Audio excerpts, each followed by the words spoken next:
She stepped forward, trembling. The entire church seemed to sink beneath her feet as her eyes met the lifeless form on the floor.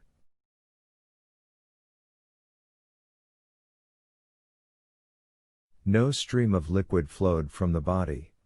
No signs of violence tattooed the flesh.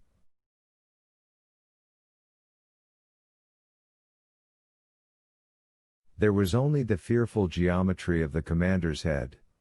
Torqued backward, twisted 180 degrees in the wrong direction.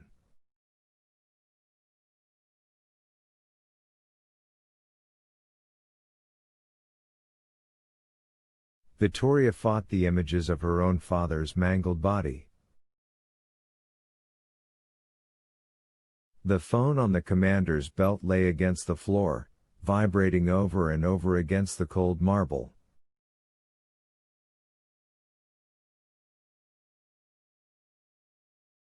Vittoria hung up her own phone, and the ringing stopped. In the silence, Vittoria heard a new sound. A breathing in the dark directly behind her. She started to spin, gun raised, but she knew she was too late.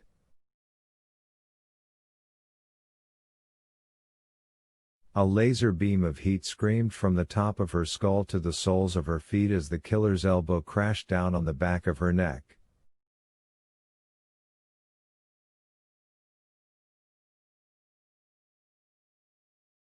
"Now you are mine," a voice said.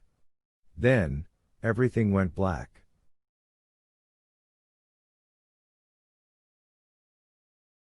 Across the sanctuary, on the left lateral wall, Langdon balanced atop a pew and scraped upward on the wall trying to reach the cleat.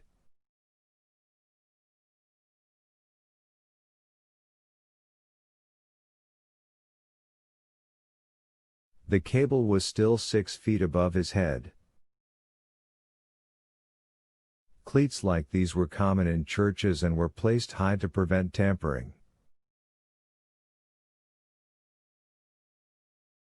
Langdon knew priests used wooden ladders called pioli to access the cleats.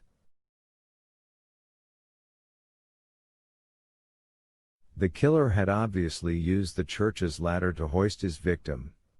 So where the hell is the ladder now?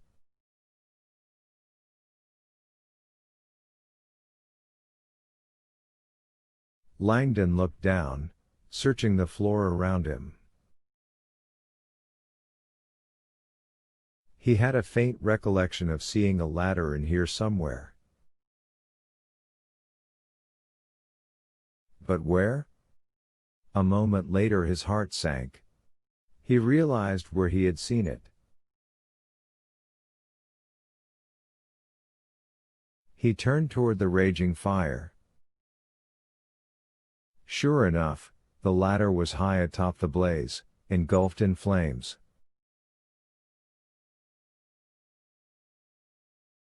Filled now with desperation, Langdon scanned the entire church from his raised platform, looking for anything at all that could help him reach the cleat.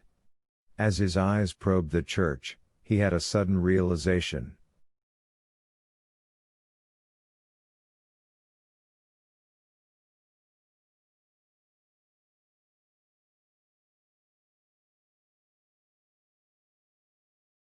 Where the hell is Vittoria? She had disappeared. Did she go for help? Langdon screamed out her name, but there was no response. And where is Olivetti?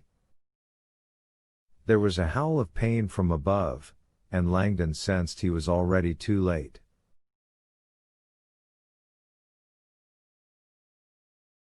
As his eyes went skyward again and saw the slowly roasting victim, Langdon had thoughts for only one thing.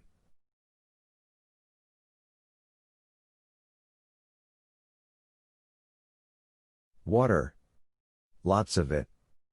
Put out the fire. At least lower the flames.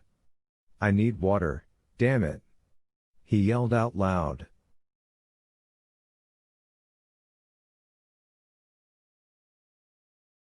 "That's next," a voice growled from the back of the church. Langdon wheeled, almost falling off the pews. Striding up the side aisle directly toward him came a dark monster of a man. Even in the glow of the fire, his eyes burned black. Langdon recognized the gun in his hand as the one from his own jacket pocket. The one Vittoria had been carrying when they came in.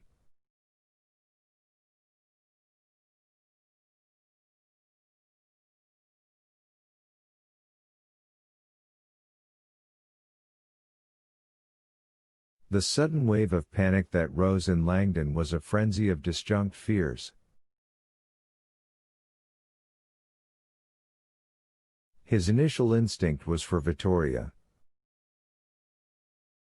What had this animal done to her? Was she hurt? Or worse? In the same instant, Langdon realized the man overhead was screaming louder.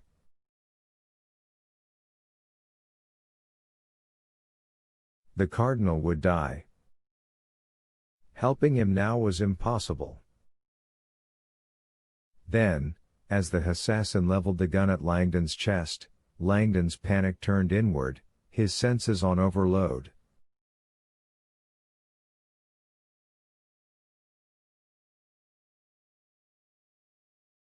He reacted on instinct as the shot went off. Launching off the bench, Langdon sailed arms first over the sea of church pews.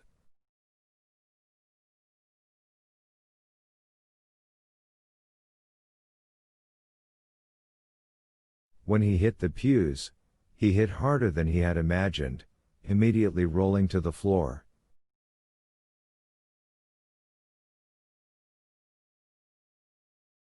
The marble cushioned his fall with all the grace of cold steel. Footsteps close to his right. Langdon turned his body toward the front of the church and began scrambling for his life beneath the pews.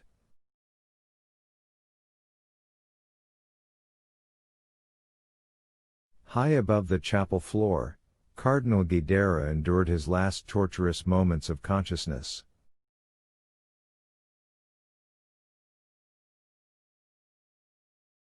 As he looked down the length of his naked body, he saw the skin on his legs begin to blister and peel away.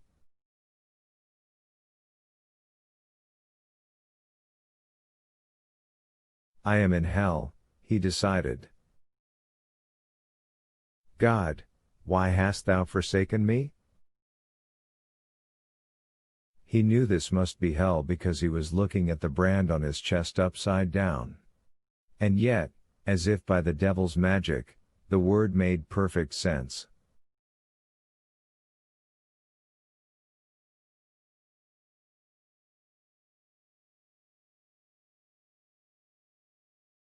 "92. 3 balladings. No Pope."